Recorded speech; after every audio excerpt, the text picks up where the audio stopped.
Hello student, आज हम यहाँ पे डिस्कस करेंगे एक नया topic, Fraunhofer diffraction due to double slit. जैसा कि हमने लास्ट वीडियो में डिस्कस किया हुआ था कि जब भी कोई लाइट किसी स्लिट से पास करती है तो स्लिट के किनारों से उसका बेंड हो जाना, ये घटना हमारी क्या कहलाती है? डिफ्रैक्शन ऑफ लाइट कहलाती है। और उसमें अगर हम इंसिडेंट कर रहे हैं प्लेन वेव फ्रंट और आफ्टर डिफ्रैक्शन भी अगर हमें प्लेन वेव फ्रंट मिल रहा है तो कहलाता है फ्राउनहोफर डिफ्रैक्शन। अब हमारा यहां पर केस क्या है? Fraunhofer diffraction due to double slit. तो पहले हमें क्या चाहिए? हमें दो स्लिट्स चाहिए। तो हमने यहां पर देखिए, एक स्लिट ये है, एक स्लिट ये है। हमने यहां पर क्या ले ली? दो स्लिट्स ले ली। माना कि दोनों स्लिट की जो थिकनेस है वो स्मॉल ई है और इसके बीच का जो सेपरेशन है वो सेपरेशन हमने मान लिया स्मॉल डी है। लेट अब हमें लेना क्या है? जो कि बात कर रहे हैं फ्राउनहोफर डिफ्रैक्शन की, तो यहां पर हम लेंगे एक प्लेन वेव फ्रंट। मान लिया कि इसका वेवलेंथ कितना है? लैम्डा। अब ये प्लेन वेव फ्रंट जो हमने इंसिडेंट किया ऑन द डबल स्लिट, जिसमें हमने बताया कि हर स्लिट की थिकनेस स्मॉल ई है, उनके बीच का सेपरेशन स्मॉल डी है।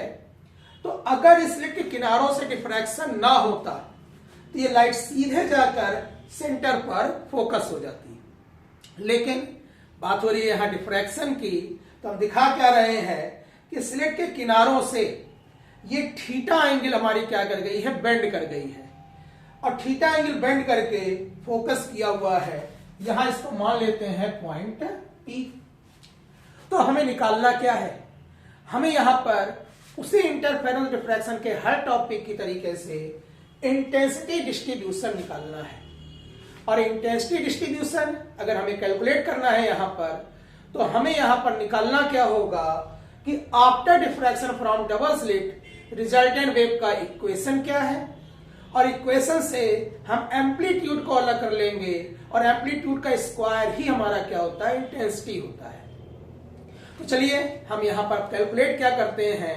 Resultant intensity Fraunhofer diffraction due to double slit में। तो अब इसके लिए हमें करना क्या है?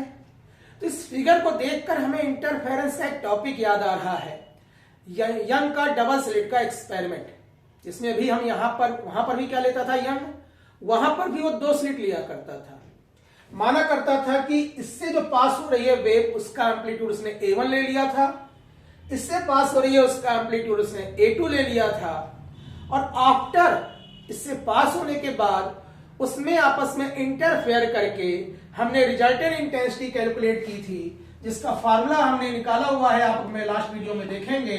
I = A1 square plus A2 square plus 2A1 A2 cos, यहां पर थीटा लेते हैं तो यहां पर भी लेते हैं थीटा।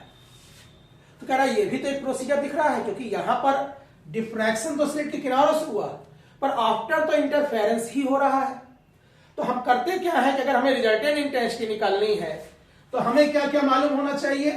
A1 जो पहले स्लिट से पास होने वेव का एम्पलीट्यूड है, A2 जो कि हमारी सेकंड स्लिट से पास होने वाली वेव का एम्पलीट्यूड है, और थीटा इन दोनों के बीच का फेज डिफरेंस। तो अगर हम यही निकाल लें तभी तो रिजल्टेंट इंटेंसिटी कैलकुलेट कर सकते हैं। तो उसके लिए हम करते क्या है? हम इसी प्रोसेस पर आते हैं। तो अगर हम देखा जाए कि A1 क्या है, वो है एम्पलीट्यूड जो कि एक सिंगल स्लिट है जिसकी थिकनेस स्मॉल ई है, उससे पास होने वेव का एम्पलीट्यूड है। तो हमें याद आता है, ये तो हम पढ़ चुके हैं। आप अगर इस वीडियो में देखेंगे प्लेलिस्ट में, तो इसमें एक टॉपिक है Fraunhofer diffraction due to single slit. और सिंगल स्लिट में हमने जब वेव पास की थी तो एक रिजल्टेंट वेव का इक्वेशन बनाया हुआ था, जिसमें जो रिजल्टेंट एम्पलीट्यूड था वो रिजल्टेंट एम्पलीट्यूड हमारा आया था A0 sign alpha upon alpha, जहां अल्फा क्या था? अल्फा यहां पे फेज डिफरेंस था पाई ई साइन थीटा अपॉन लैम्डा।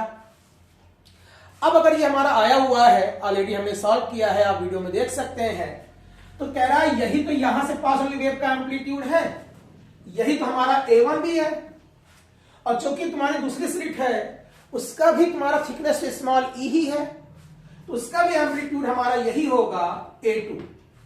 तो हमें यहां पर दिख रहा है रिजल्टेंट इंटेंसिटी के लिए A1 और A2 जो कि दोनों वेव से पास वाली वेव का इक्वेशन है वो हमने निकाल लिया। अब हमारा क्या दिख रहा है, थीटा। अगर हमें थीटा मालूम हो जाए तो भी हम इसको कैलकुलेट आगे पूरा कर सकते हैं। तो थीटा हमारा क्या था, फेज डिफरेंस, मतलब इन दोनों के बीच का हमें क्या निकालना है, यहां पर फेज डिफरेंस। तो उसके लिए हम करते क्या है, यहां पर पाथ डिफरेंस कैलकुलेट कर लेते हैं। तो यहां से तुरंत हमने एक परपेंडिकुलर ड्रा किया। ये क्या शो करता है, कह रहा है स्लिट के पहले तुम्हारा सेम पाथ चल रहा था, कोई पाथ डिफरेंस नहीं था। इस परपेंडिकुलर के बाद भी तुम्हारी जो प्लेन वेव फ्रंट है वो सेम पाथ ट्रेवल कर रही है। डिफरेंस केवल और केवल कितना आया, ये वैल्यू। अगर इसको हम नाम दे दें ए बी सी, तो हमारा पाथ डिफरेंस कितना आ रहा है, ए बी आ रहा है। कैसे कैलकुलेट होगा, तो हमने कहा ये एंगल थीटा है तो ये 90 माइनस थीटा होगा। क्योंकि ये 90 है तो ये एंगल हमारा क्या हो जाएगा, थीटा हो जाएगा। तो यहां पर एक राइट एंगल ट्रायंगल, एक समकोण त्रिभुज बन रहा है जिसमें ये 90 डिग्री के सामने है तो ये हमारा हाइपोटेन्यूस कहलाएगा, थीटा के सामने है तो ये हमारा परपेंडिकुलर कहलाएगा। तो इस ट्रायंगल से देखने से लग रहा है कि जो हमारा पाथ डिफरेंस है डेल्टा एक्स वो कितना है, ए बी। और ए बी अगर हम देखें तो फार्मूला लग रहा है कि परपेंडिकुलर अपॉन हाइपोटेन्यूस होता है साइन थीटा। तो ये हमारा क्या हो जाएगा, ए सी साइन थीटा। और ए सी की वैल्यू हमारी कितनी है, ई प्लस डी साइन थीटा। और ये हमारा क्या आया है यहां पर, पाथ डिफरेंस। तो फेज डिफरेंस क्या होगा, तो हमने कहा मान लिया फाई है फेज डिफरेंस, तो रिलेशन हमने पढ़ा हुआ है कि फेज डिफरेंस होता है 2 pi by lambda into path difference, जो कि लास्ट के वीडियो में अगर आप देखेंगे तो इसका प्रूफ भी हमने दिया हुआ है। तो अगर यहां पे हमने वैल्यू रख दी तो ये हो गया 2 pi by lambda into e plus d sine theta. अब देखिए हमारे पास यहां पर क्या मालूम हो चुका है, इन दोनों के बीच का फेज डिफरेंस। हमें और क्या मालूम हो चुका है, दोनों का एम्पलीट्यूड। तो जब ये दोनों हमें यहां पर मालूम है तो हम करेंगे क्या, यहां पर अब हम वही फार्मूला लगा देंगे। फार्मूला कौन सा, ये रिजल्टेंट इंटेंसिटी का a1 square plus a2 square plus 2a1 a2 cos theta.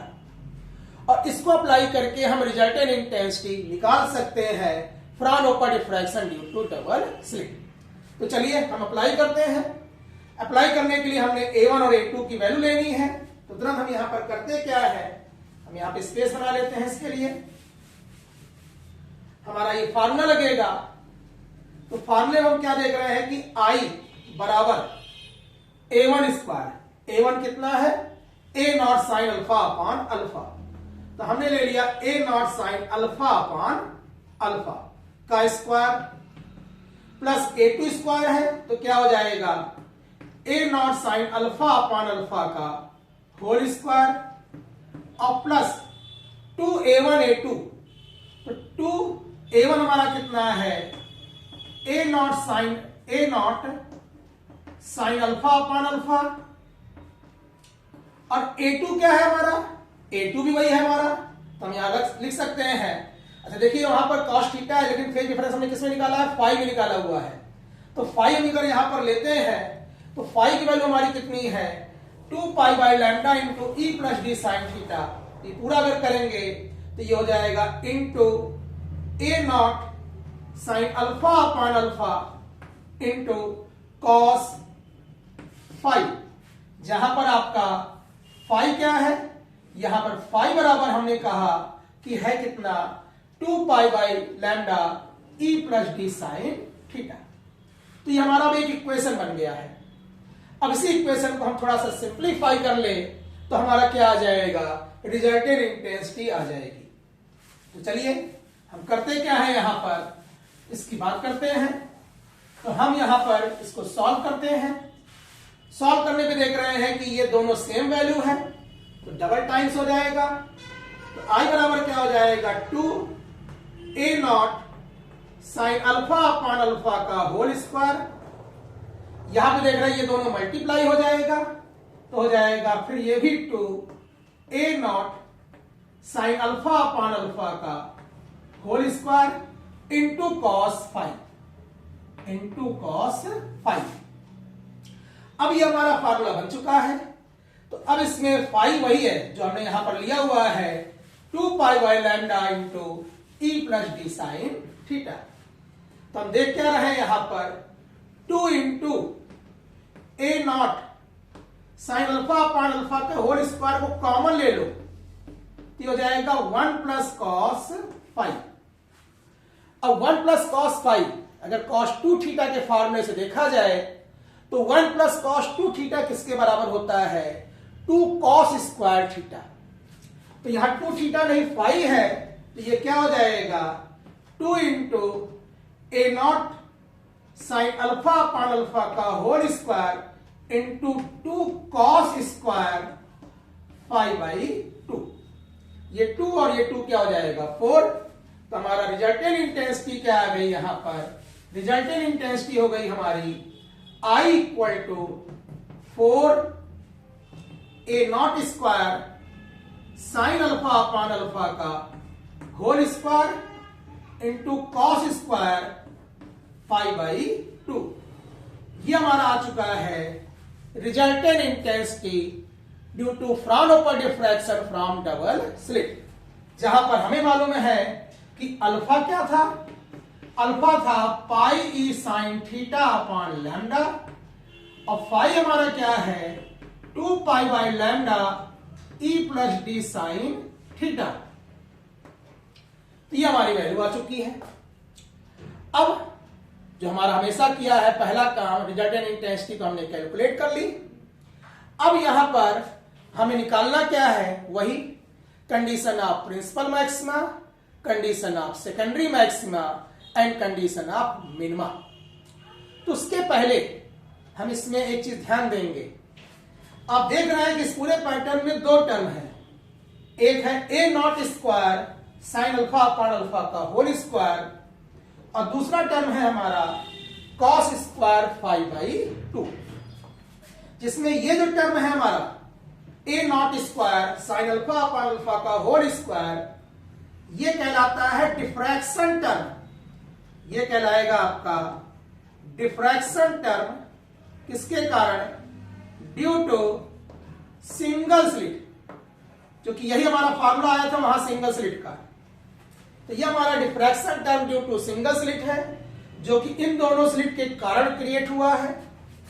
और ये जो टर्म है हमारा, ये है हमारा इंटरफेरेंस टर्म। ये हमारा क्या कहलाएगा, इंटरफेरेंस टर्म कहलाएगा, जो कि आफ्टर डिफ्रैक्शन जो डिफ्रैक्टेड लाइट मिली हुई थी उनके इंटरफेरेंस के कारण आया है। तो अगर ऐसा है तब फिर यहां पर पैटर्न्स कैसे निकालेंगे। तो अब पैटर्न्स पर थोड़ा सा ध्यान देते हैं, इसका और इसका ग्राफ प्लॉट कर लेते हैं और ग्राफ से फिर हम कंडीशंस पर आएंगे और उसी से एक नया टॉपिक हम डिस्कस भी करेंगे, अपसेंट स्पेक्ट्रा का। तो देखिए अब इसके लिए हम करते क्या है, तो हम यहां पर फिगर बनाते हैं इसके पैटर्न्स का और फिर उसी के हिसाब से हम रिजल्टेंट इंटेंसिटी की बात करेंगे। तो देखिए यहां पर हम इसका पैटर्न बनाने चल रहे हैं। तो कह रहा है कि पहला पैटर्न क्या है, डिफ्रैक्शन टर्म है सिंगल स्लिट का। तो हमने डिफ्रैक्शन का जो ग्राफ पढ़ा हुआ है वो आता था कि सेंटर में प्रिंसिपल मैक्सिमा और फिर हमारे क्या होते थे, सेकेंडरी मैक्सिमा होते थे। तो ये हमारा टर्म शो कर रहा है डिफ्रैक्शन का। इंटरफेरेंस से हमने क्या पढ़ा हुआ है, इंटरफेरेंस में पढ़ा हुआ है कि सभी की इंटेंसिटी आपस में बराबर होती है। तो सभी की इंटेंसिटी यहां पर हमारी बराबर भी है। तो ये हमारा कौन सा टर्म शो कर रहा है, ये कॉस स्क्वायर 5/2। अब ये दोनों एक साथ हैं जो कि यहां पे रिजल्टेंट दे रहे हैं 4a not square sine alpha upon alpha का whole square into cos square 5/2। तो अब ध्यान दीजिएगा यहां पे सोर्स ऑफ लाइट, जो कि इंटरफेरेंस तो आफ्टर डिफ्रैक्शन हुआ है। तो मेन सोर्स हमारे क्या थे, वो जो दोनों स्लिट थी जो कि हमारी क्या थी, ए और बी हमने अभी माना हुआ था फिगर में। तो हमने कहा जो दोनों स्लिट है ई थिकनेस की वो हमारा सोर्स है।